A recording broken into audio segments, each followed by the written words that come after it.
നിങ്ങൾ ബിസ്ക്കറ്റ് ഇട്ട് കൊടുത്ത് വളർത്തുന്ന ഈ നായ്ക്കൾക്ക് എന്റെ സഹോദരിമാരുടെ ചെരുപ്പ് തുടയ്ക്കാനുള്ള യോഗ്യത പോലുമില്ല.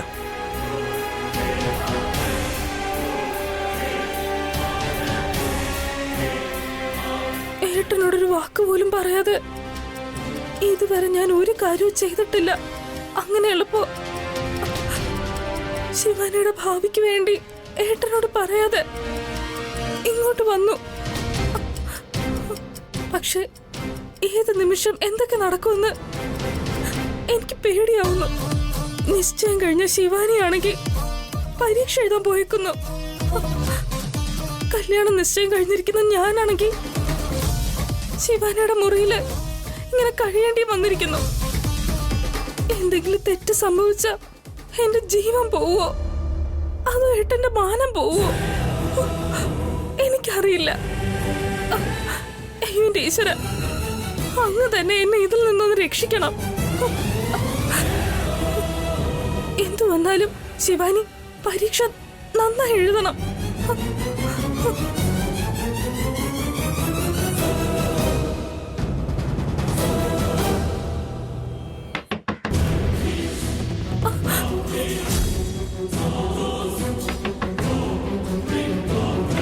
ശിവാനി,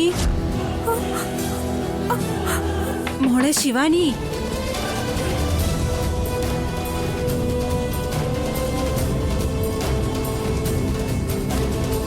അമ്മായി വന്നെന്ന് തോന്നുന്നു.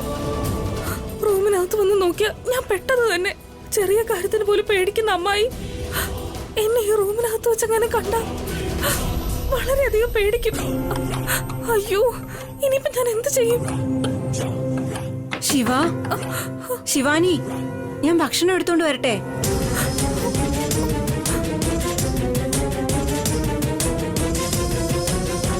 ഇവൾ പുറത്തുനിന്ന് ഇത്രയും വിളിച്ചിട്ടും ശിവാനി ഒരു മറുപടിയും കൊടുക്കുന്നില്ലല്ലോ. അവൾക്ക് എന്തു പറ്റി? ഒരു വിശപ്പുമില്ലേ?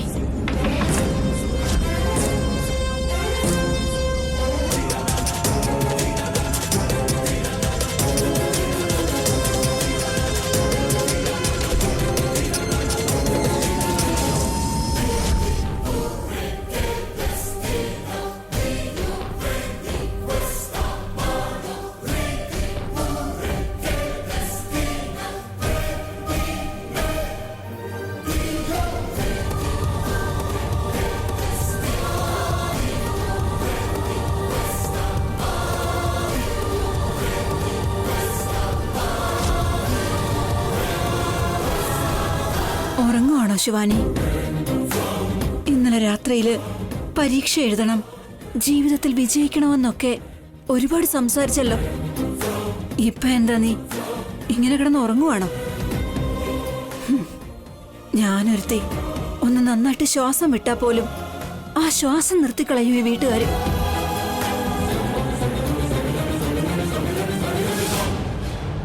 ശരി, സാരമില്ല.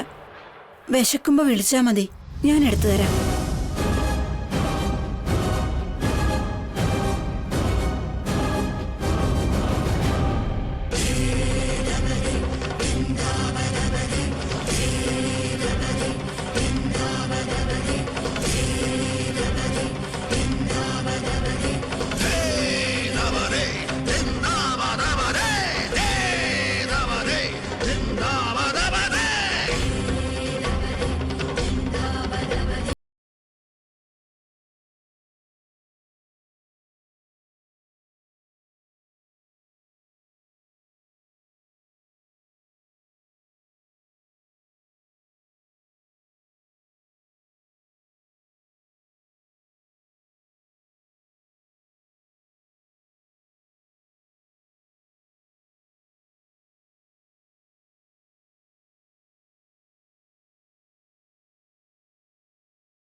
ലക്ഷ്മി, എന്താ ഇതൊക്കെ? ഇവളെന്തിനാ ഇപ്പൊ കഥ കടിച്ചത്? ഉള്ളിൽ എന്താ ചെയ്തുകൊണ്ടിരിക്കുന്നത്? ലക്ഷ്മി, നീ ഇവിടെ എന്താ ചെയ്യുന്നേ? ശിവാനി എവിടെ? അമ്മായി, എന്ത് സംഭവിച്ചാലും ശിവാനി പരീക്ഷ എഴുതണം. അവളെ സഹായിക്കാനായിട്ട് ഞാനും ശ്രീദേവിയും കൂടെ വന്നു. അവളെ രക്ഷപ്പെടുത്തി. ശ്രീദേവി അവളെ എക്സാം സെന്ററിലേക്ക് കൊണ്ടുപോയി.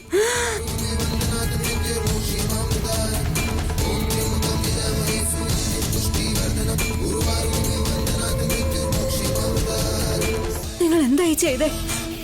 ഇക്കാര്യം എങ്ങനെ നിങ്ങളുടെ അമ്മാവൻ അറിഞ്ഞ അവിടെ നിന്ന് രണ്ടുപേരുടെ ശവമേ കൊണ്ടുവരാൻ പറ്റുള്ളൂ.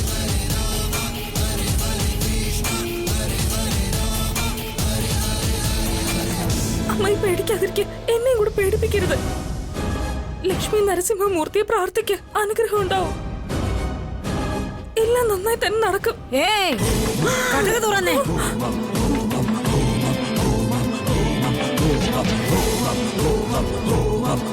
എന്ത് ചെയ്തോണ്ടിരിക്കുക? അയ്യോ ദൈവമേ,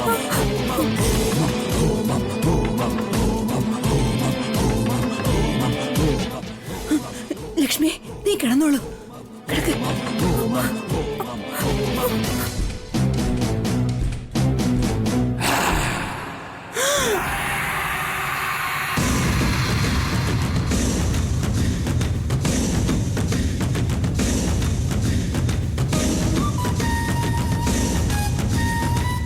നീ കിടന്നോളൂ. പിടിവാശി കാണിച്ചാലും ആരുടെ മനസ്സും മാറില്ല. വിശപ്പുണ്ടെങ്കിൽ നീ തന്നെ ചോദിക്കും. അമ്മയാണെങ്കിലും ചോദിക്കാതെ ഭക്ഷണം കൊടുക്കില്ല. പിന്നെ വല്യമ്മ എങ്ങനെ കൊടുക്കാനാ? അവൾക്കറിയില്ലേ?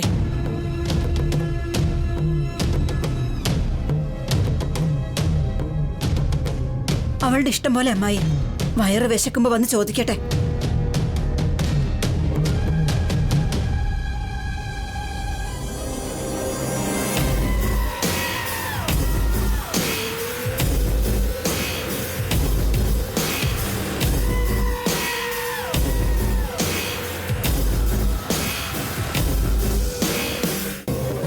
അയ്യോ ദൈവമേ, പുതപ്പങ്ങാനും മാറ്റി നോക്കോ?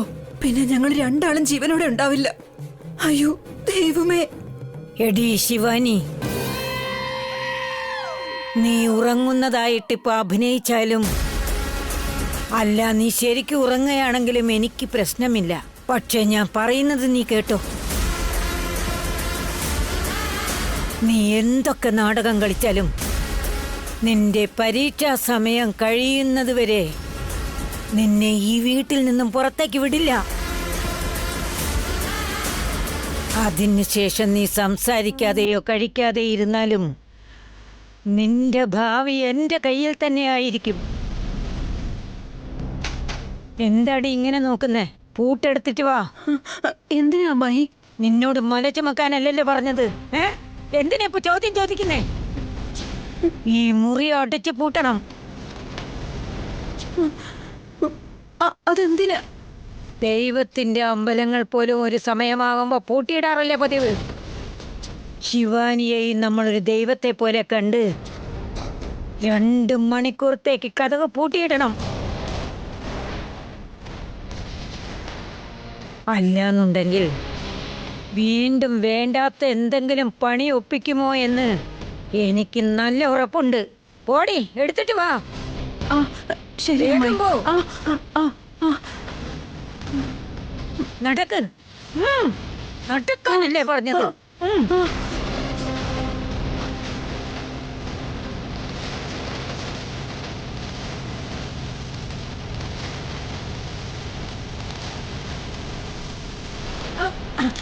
പൂട്ടെവിടെ? ഏയ്,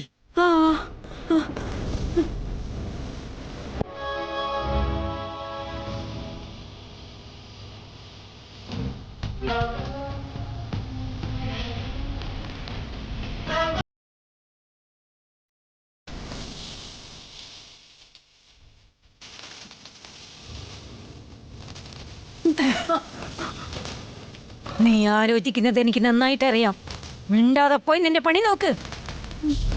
പോ.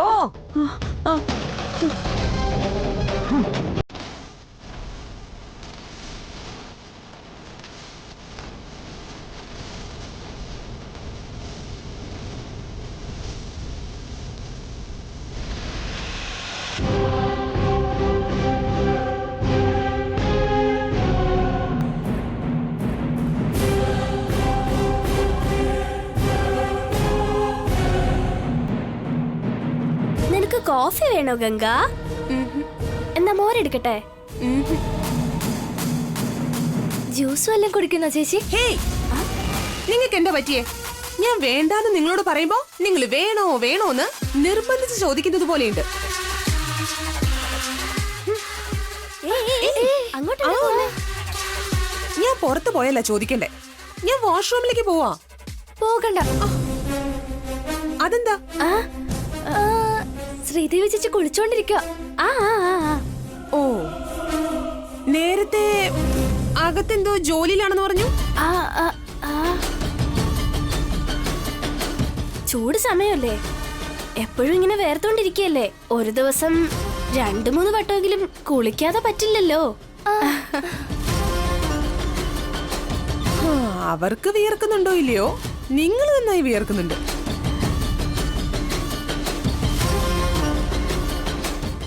വരൂ, വീട് കൊള്ളാമല്ലോ. വീട് എങ്ങനെയായിരുന്ന എന്താ? കല്യാണത്തിന് ശേഷം ഇവൻ ഇവിടെയാണോ താമസിക്കാൻ വന്നത്? പെണ്ണിനെ അങ്ങോട്ട് കൊണ്ടുപോവല്ലേ? നടക്ക്.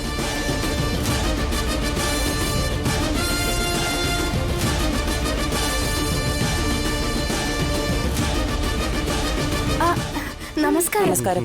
കല്യാണ പെണ്ണ് സുന്ദരിയാണല്ലോ. ഒരു കാര്യം പറയട്ടെ, കല്യാണ പെണ്ണ് ഇവിടെയല്ല, അകത്താണുള്ളത്. ലക്ഷ്മി കൂട്ടിക്കൊണ്ടുവരൂ. നിശ്ചയത്തിനുള്ള മോതിരം പണിയാൻ ആശാരിയെ കൂട്ടിക്കൊണ്ടുവന്നിട്ടുണ്ട്.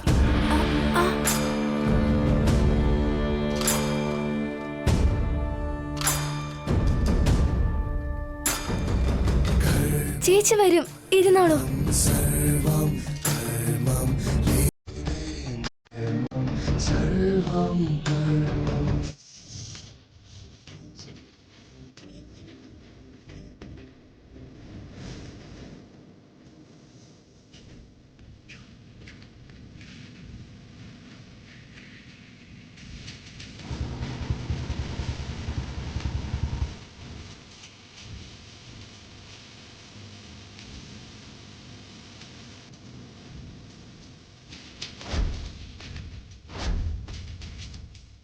നമസ്കാരം. നമസ്കാരം. നമസ്കാരം. ലക്ഷ്മി,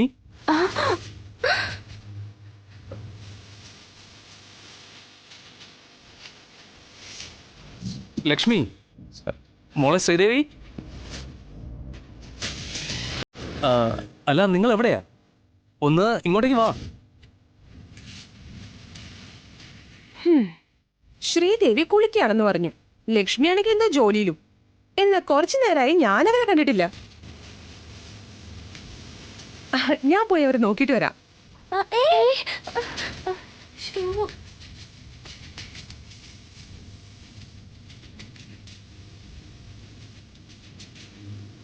ഇനി എന്ത് ചെയ്യും? എന്താ മോനെ, നല്ല ടെൻഷൻ ഉണ്ടെന്ന് തോന്നുന്നു. ഏയ്, അങ്ങനെയൊന്നുമില്ല. ലക്ഷ്മി എന്തോ ജോലിയായിട്ട് നിൽക്കുവാ. ഞങ്ങൾക്കും ജോലിയുണ്ട്. മോതിരത്തിന്റെ അളവ് വാങ്ങാനാ വന്നത്. അളവെടുത്തിട്ട് പെണ്ണിനും ചെറുക്കനും മോതിരം ഉണ്ടാക്കാനായി തട്ടാനെയും കൂട്ടിയിട്ട് വന്നിരിക്കുക.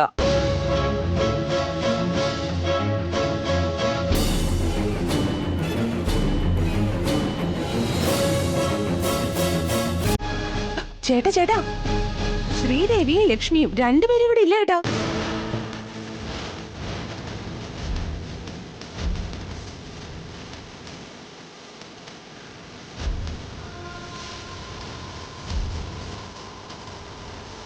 നിന്റെ സഹോദരിമാർ എവിടെയാണെന്നറിയാമോ? നീ പറയുന്നതിനപ്പുറം ചെയ്യില്ലെന്നും നീ പറയാതെ വീടിന് പുറത്ത് പോവില്ലെന്നും വലിയ വായിൽ പറഞ്ഞുകൊണ്ടിരുന്നില്ലേ? കുളിച്ചോണ്ടിരിക്കുകയാണെന്ന് നീ പറഞ്ഞു, ജോലിയിലാണെന്ന് നീയും. എത്ര നേരം ഇതെന്ന് പറഞ്ഞോണ്ടിരിക്കുന്നു? വീട്ടിലില്ലെന്ന് അപ്പൊ തന്നെ പറഞ്ഞൂടായിരുന്നോ? ഏട്ടാ ഏട്ടാ,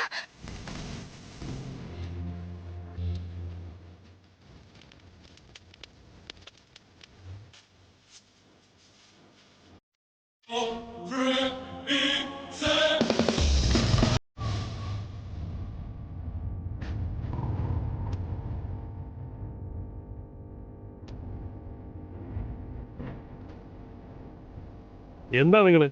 ഞങ്ങൾ വന്ന കാര്യം ഓർമ്മയില്ലെന്ന് തോന്നുന്നു. ഒരു മര്യാദയെങ്കിലും കാണിക്കണ്ടേ? കോഫി എടുത്തിട്ട് വരാം, നിങ്ങൾ ഇരിക്ക്. പെണ്ണെ ഇവിടെ ഇല്ല. ഞങ്ങൾ എന്താ സിനിമ കാണാനാണോ ഇവിടെ വന്നിരിക്കുന്നത്? ചേച്ചി ഉടനെ വരും. അങ്ങനെയാണെങ്കിൽ പുറത്തല്ലേ പോയേക്കുന്നേ? നിങ്ങൾക്ക് അറിയാമായിരുന്നിട്ടും എന്നോട് പോലും പറഞ്ഞില്ലെങ്കിൽ അതിനെന്താ അർത്ഥം? നിങ്ങളുടെ ചേച്ചി ഒന്നും പറഞ്ഞില്ലല്ലോ. ലക്ഷ്മി എവിടെ പോയിരിക്കുക? ഇവരൊന്നും പറയില്ല, അത് മോഹം കണ്ടാൽ തന്നെ അറിയാലോ.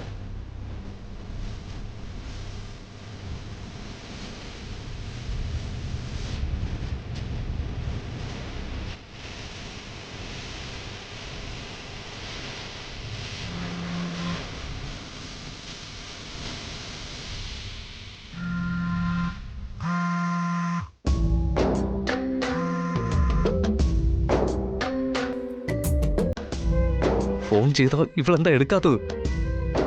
എത്ര നേരമായിട്ട് വിളിക്കുവോ?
നിങ്ങൾ എവിടെയായിരുന്നാലും ഒരു കുഴപ്പമില്ലാതിരുന്നാൽ മതി. അല്പം താമസിച്ചാണെങ്കിലും ഞാൻ നിങ്ങളുടെ അടുത്ത് എത്തിയിരിക്കും. നിങ്ങൾക്കൊരാപത്തും സംഭവിക്കാതിരുന്നാൽ മാത്രം മതി.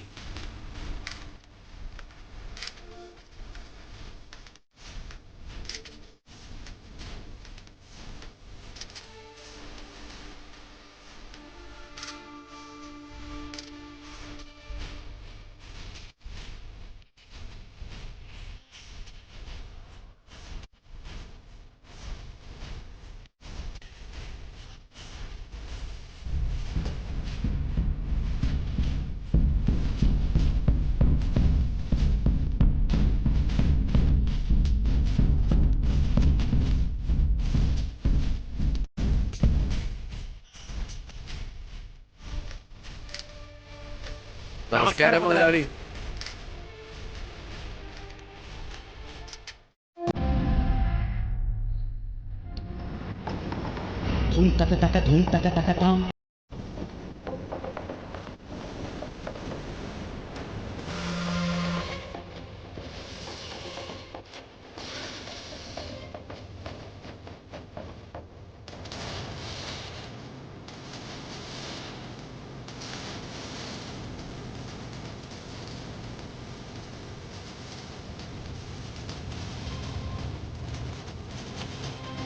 മുതലാളി, ഗൗതമിന് 4 പെങ്ങന്മാരല്ലേ?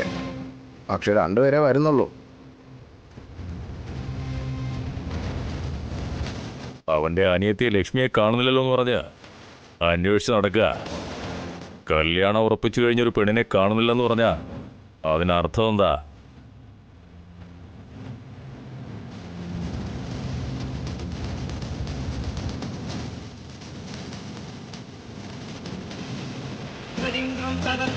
ഞാൻ എന്തെങ്കിലും പറഞ്ഞാൽ ഉടനെ ദേഷ്യപ്പെടും. അല്ലെങ്കിൽ കൈ കിട്ടുന്ന എന്തെങ്കിലും എടുത്ത് തന്നെ ആയിരിക്കും.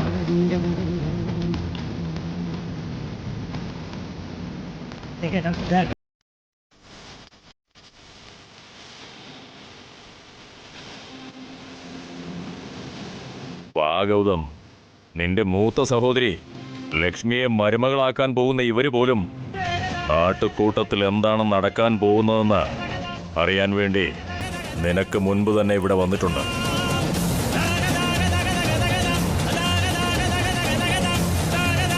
രണ്ടുപേരെ കൂട്ടിക്കൊണ്ടുവന്നു. ബാക്കി 2 പേരെ എവിടെ പോയോ എന്തോ. പാവം, ഗൗതമിന് പോലും അറിയില്ല. അല്ലാതെ ഇവിടെ ആരും തെറ്റ് ചെയ്തുകൊണ്ട് നാട്ടുകൂട്ടം വിളിച്ചു കൂട്ടിയതല്ല.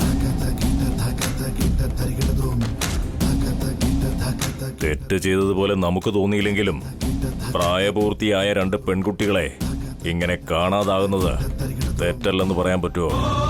നിർത്തിക്കോ!